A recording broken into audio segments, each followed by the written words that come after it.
Okay. The calculus of the exponential function. If you notice in our notes, we're in chapter 7 right now. We went chapter 1.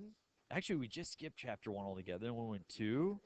Then we went 3. Then we went 4. We almost got all the way through 4, but then your teacher decided go to chapter 7. And that's because we're still in this realm of taking derivatives. Still a good place to live, isn't it? Well, in many calculus courses, they don't cover these derivatives right now. Okay, they wait. But I figure since we're kind of in the realm of taking derivatives, let's just run with it, huh? Yeah?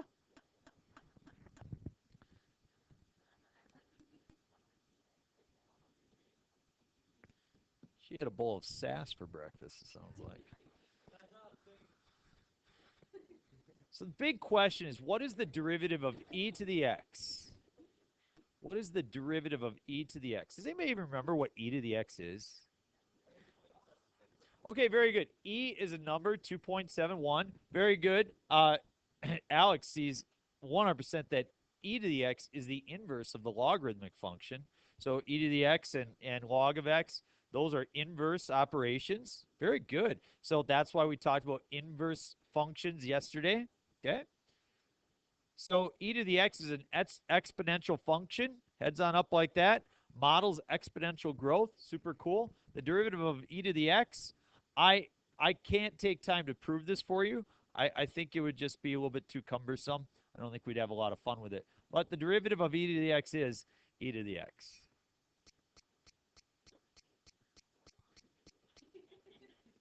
Now, I just want to be clear because this is an important moment where this is the time where we need to decide who needs to drop this course for second semester. Raise your hand if that is just too confusing for you. Like you cannot build your brain around that. Like you're like, I don't like that. I don't like that the derivative of e to the x is itself. I would rather attach like some other crazy symbols to it. Or is that like a good life right there? Are we okay with that? Okay, all right. All right, you're all good for second semester then. Sometimes the base is not E. Sometimes the base is not E. Suppose the base was B, and you're looking for the derivative of B to the X. Then the derivative would be B to the X times the natural log of B. Nope. I could. You could look one up online. I did one last year, not for the class, but I sat down and did one. I couldn't do it on my own. I followed a few things and I kind of saw how it worked out. It's rather involved. It is really rather involved. So I want you to see this piece here, and hopefully this will help you understand, because I notice a lot of people remember the derivative of e to the x, e to the x, but a lot of people don't realize that derivative of b to the x is b to the x natural log of b. So how can we kind of remember that natural log of b piece? Actually, this one also ends up being e to the x natural log of e. Does anybody know what the natural log of e is? It's 1.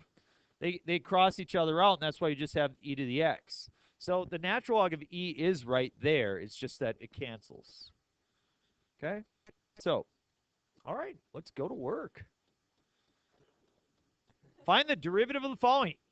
X to the third e to the x.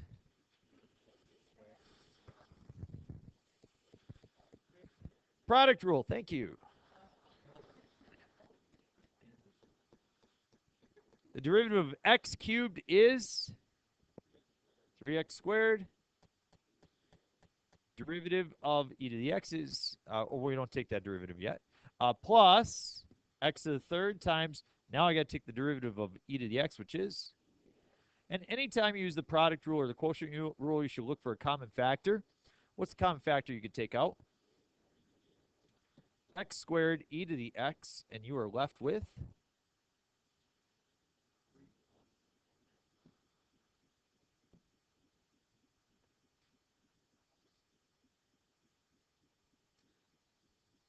pretty good, huh? That's it. That's the answer. Yeah, we're not gonna go down that route right now. Do you need a pass, buddy? Did you fill out an e-haul pass? Yeah. Okay, so we had talked about that a while, but probably not right now. In real life, see, and that depends on what your real life is. I don't know. Like all life is real. Yes, without a doubt, people do this in real life. Yep. You, I don't know. Nope. I mean, in teaching, yes, but nope. It's a wonderful thing. We have choices. Y'all signed up for the class, right? Like, no guarantee that you're going to do it in real life. All right, here we go. F prime of x is equal to, well, I have e to the 4x squared. So what do you think? Chain rule, yeah. I like the way you think. E to the u and 4x squared.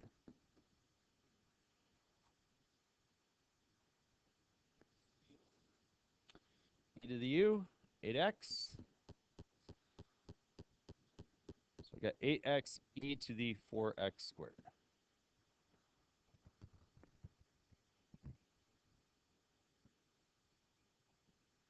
Nope.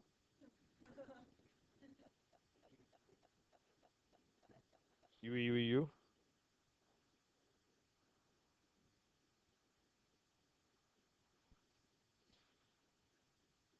All right, let's look at C. F of x is equal to e to the x over 2 minus x. Quotient rule. Got to take the derivative of the top. E to the x times 2 minus x minus e to the x.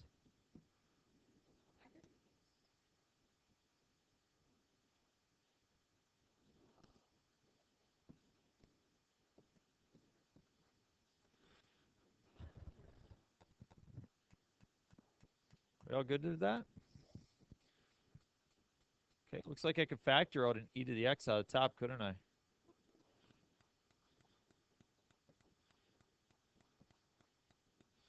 I'm left with 2 minus x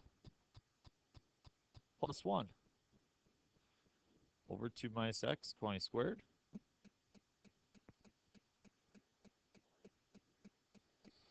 So I get e to the x times 3 minus x over 2 minus x, 20 squared. You all pass. You inform me. I go here. Devin approved. Oh, Grant will end his. There we go. I always forget to do that part. Later, bud. What do you think?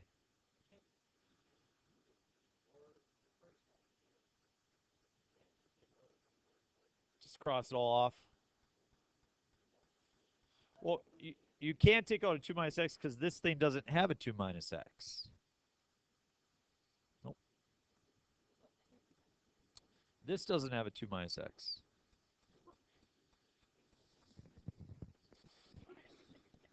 Let's do another one called C.1.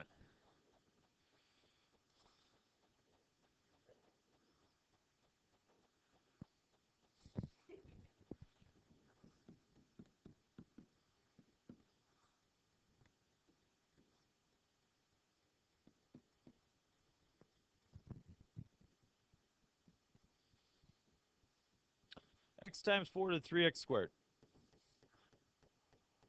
Instead of the e to the 3x squared, it's 4 to the 3x squared. So Katie says use the product rule.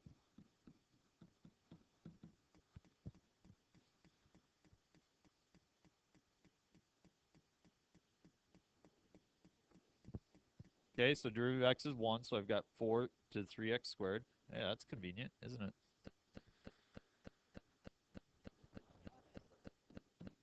Plus x. And Dylan says to use the chain rule. 100% correct. Let's do that. So we've got 4 to the u. We've got 3x squared.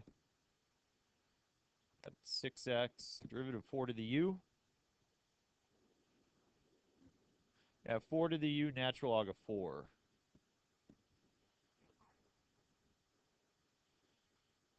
So doing the product rule, f prime g plus g prime f. So x times, I've got the 6x times 4 to the 3x squared natural log of 4. So I should clean that up, huh? So f prime of x is 4 to the 3x squared plus, it looks like we're going to get 6x times x is 6x squared times 4 to the 3x squared times the natural log of 4. This guy? Well, so I have, this is my little chain rule right here, right? So you okay with the x? So I got multiplied by 6x.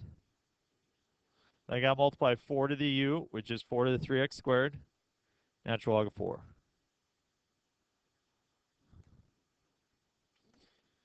You okay with the x? Yeah.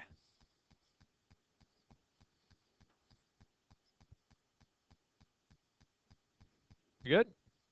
Okay, so is there a common factor I could take out? Yeah, 4 to the 3x squared. If I take that out, what am I left with? 1 plus 6x squared. Yeah, it's pretty cool, huh? That's it. So I took out a common factor of 4 to the 3x squared. So you notice when you distribute this back through, you have to come up with what you have here. So 4 to the 3x squared times 1 is 4 to the 3x squared. And 4 to the 3x squared times that gives me that. So what we're doing is just this guy. So x squared plus um, uh, 5x cubed. So if you take out an x squared, you're left with 1 plus 5x. That's the same thing we did. Yeah? That's where the 4x or 4 to 3x squared came from. Okay. That was way too easy. Let's try a problem that's a little bit more difficult for you, okay? I know you guys were getting a little bit bored there, so let's step it up. I see E, I like it. As soon as I see E, that's like, it's like something I'm like, yeah, I know derivative of E to the X is E to the X. So what rule? Chain rule. Let's set it up. Let's do it. We got E to the U, and then we've got 3 sine cubed of the root of X.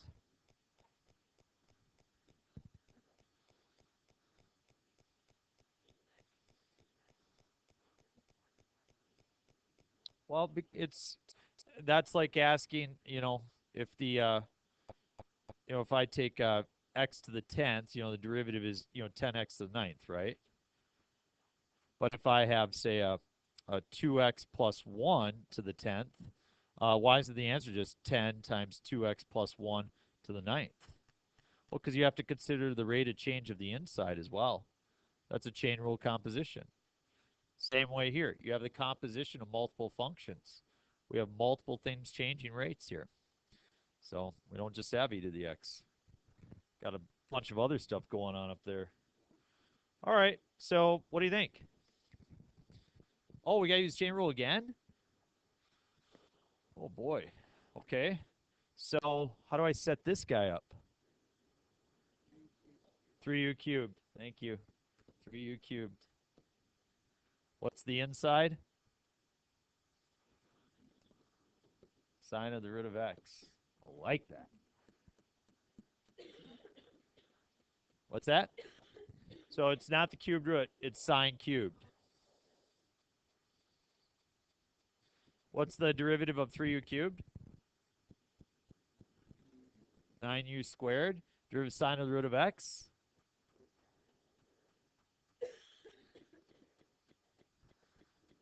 Yeah, you guys just did the chain rule again, didn't you? Yeah. Let's set up the chain rule. So we have sine of u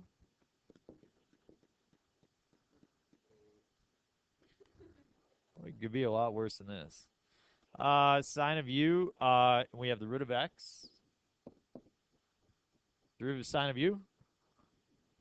Cosine of u. Derivative of the root of x. Cool. All right, so I'll multiply these two together, and I get cosine of the root of x over 2 roots of x. Then I got to multiply these two together for that one, right? So, yep. So I got to come up with this derivative, which is going to be those two multiplied together. So I'll have 9 sine squared of the root of x times cosine of the root of x all over 2 roots of x. And we finally broke the smartboard.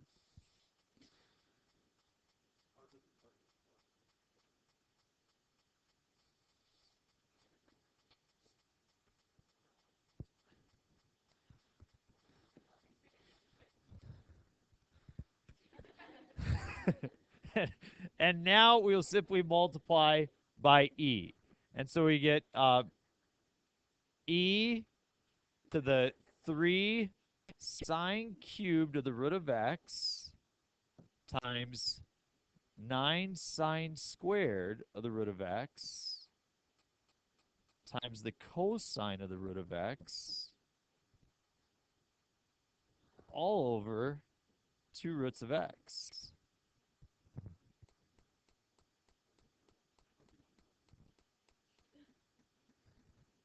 I'm going to disagree with that statement. I would say that a fourth of you could reproduce this accurately. Yes. Okay, so you know, and every once in a while you do have to stop and smell the roses, and you have to realize that if we were to do the limit as h goes to 0 of f of x plus h minus f of x all over h, like, I mean, if we were to try to do that with that, back when we found derivatives initially, I mean, that would be ridiculous. And I want to be clear, I can't do it. I forget it. Like, I couldn't do that problem. No, I couldn't. No. Well, I mean, after maybe like, yeah,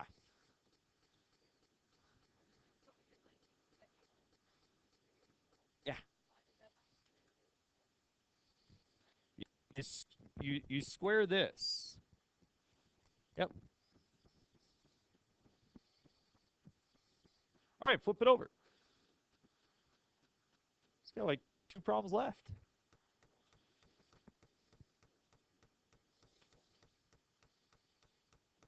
How about this? Why don't you try this one on your own?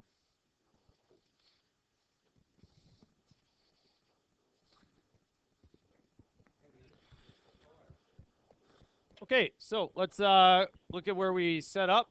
Yeah, you're going to learn a lot more if you actually try the problem on your own and see some mistakes as opposed to just continuing watching me go through problems. So we have to do that every once in a while.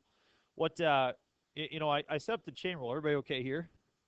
So then the question is, how do I find the derivative of 4 minus e to the 4x? Well, what's the derivative of 4? 0. So that's not a problem. You see that goes away. So I did put the 4 minus e to the u here because the derivative of 4 is 0. And the derivative of negative e to the u is just negative e to the u. But I have 4x up in the exponent. Derivative of 4x is 4. Multiply them together. Is everybody okay with that beast? So then I multiply these two together.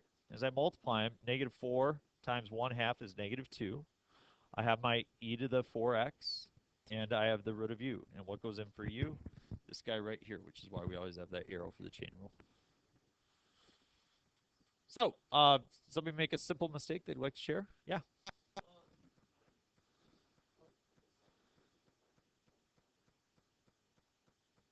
Okay. Second chain rule? Yes. Okay, forgot to do the second chain rule. One thing that we have learned now, and I hope that you see, is that if you have a function involving e, say e to the 9x squared, it always just ends up being the derivative of the exponent, which is 18x, times then e to the 9x squared. So that can save you a little bit of time. You still have to use a chain rule, but it's a pretty quick way of working through a chain rule because the derivative of the outside is always just e to the u. So if you can't convince yourself of that, then don't use it until you convince yourself. But if I see e to the 4x, the derivative is 4e to the 4x. I mean, it should come pretty quick to you after a while. It really makes it a lot simpler. Of the exponent. Yep. Yep. Nope. So that should help there. Let's move to the last one. F of x equal to secant. Oh, love secant. Of e to the a pi x. Isn't that great? It's like there's no numbers in that, is there? Well, there is. I mean, pi, but it doesn't look like a number. I mean, it's just a good time all the way around. So you see f of x, so that means that our variable is x, so that means that a is a constant, correct? So it could be like 2, 3, 4, whatever. So what should we set up? The chain rule. Awesome. Chain rule is always best, right? Because this is not secant times, this is secant of. Secant times, that's different. Secant of, that's chain rule. We got secant of u. What is u? E to the a pi x. What's the derivative of secant of u? Now, I want to be clear, folks. You have a test coming up, and it's next week, right? Now, I told you last time we had tests on trigonometric ones, I gave you some formulas. You get no formulas for this guy. So all these formulas put up there, you got to memorize. And I've seen you take plenty of Haney tests. I know you can memorize all sorts of stuff, so I'm not worried at all.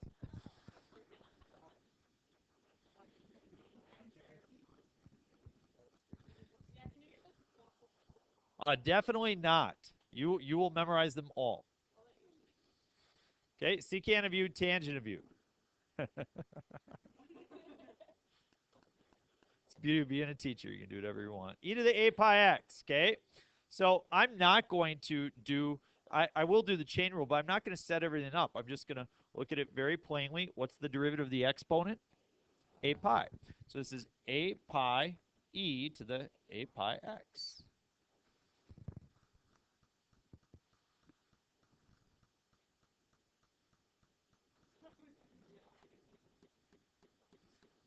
So now I just multiply these together, and I put that back in for you. So I have a pi e to the a pi x times secant of e to the a pi x times tangent of e to the a pi x. Isn't that cool? You just look at it for a while. That's at some point you have to look at it and say, wow, we're doing something that not a lot of people in America know how to do. Like, this is, it's pretty cool.